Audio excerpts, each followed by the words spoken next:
कृपाचार्य की कथा।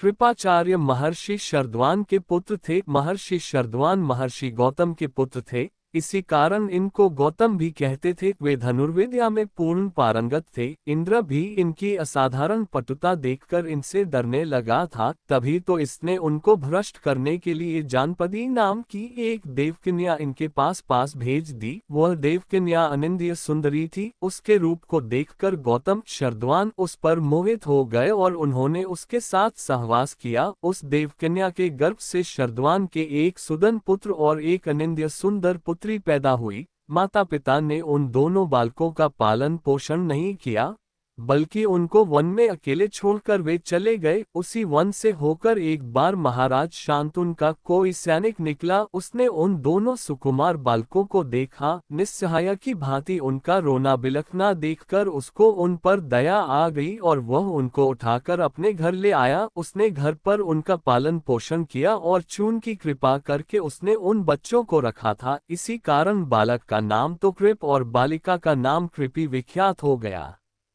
शरद्वान ने कृप को धनुर्विद्या की पूर्ण शिक्षा दी, जिससे शीघ्र ही कृपाचार्य भी इस विद्या में पारंगत हो गए। कौरव और पांडवों को पहले इन्होंने ही धनुर्विद्या की शिक्षा दी थी। इसके पश्चात इनके बहनोई द्रोणाचार्य उनके गुरु बने थे।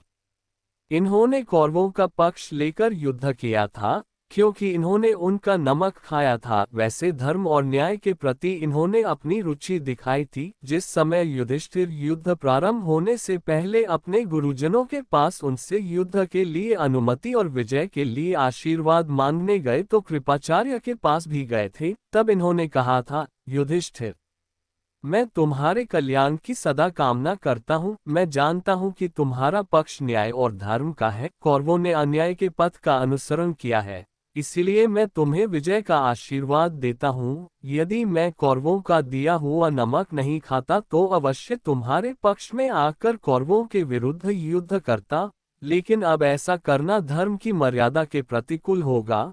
इसलिए मैं युद्ध तो दुर्योधन की ओर से ही करूँगा, लेकिन प्रतिदिन प्रातः काल उठकर ईश्वर से तुम्हारी विजय के लिए प्रार्थना करता रहूंगा।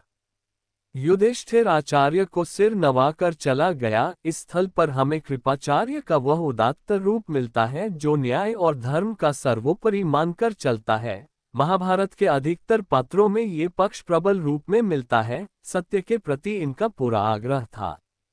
एक अन्य स्थल पर भी हमें कृपाचार्य की इस धार्मिक प्रवृत्ति का परिचय मिलता है। जिस समय धृष्टद्युम्न ने अन्याय से द्रोणाचार्य को मार डाला था तो आचार्य के पुत्र अश्वत्थामा को इस पर बड़ा क्रोध आया और वह पांडव पक्ष से इसका बदला लेने की बात सोचने लगा। एक दिन उसने ये निश्चय कर लिया, जिस प्रकार अन्याय और छल से मेरे पिता को मारा गया है, उसी अन्याय और छल से मैं पांडवों की सोती सेना का रात्रि के समय संहार करूंगा। जब उसने आकर कृपाचार्य को अपना यह विचार बताया तो कृपाचार्य ने उससे कहा, अश्वत्थामा, जो सो रहा हो, जिसने शस्त्र उठाकर रख दिया हो और रथ घोड़े आदि की सवारी छोड़ दी हो, या जो त्राहिमाम कहकर शरण में आ गया हो, ऐसे शत्रु का संहार करना न्यायोचित नहीं है। आज थके हुए पांचाल गहरी नींद सो रहे हैं। ऐसी स्थिति में जो भी धोखे से उन पर आक्रमण करके उनका संहार करेगा, वह नरक की अनंत ज्वाला में जाकर गिरेगा। यदि तुम पांडवों से बदला लेना ही चाहते हो तो कल प्रातः काल मेरे और कृतवर्मा के साथ चलना। हम खुलकर उनसे मुकाबला करेंगे और तुम्हारे पिता की मृत्यु का बदला चुका लेंगे। या तो कल हम शत्रुओं को नष्ट कर देंगे या स्वयं वीरगति प्राप्त कर लेंगे।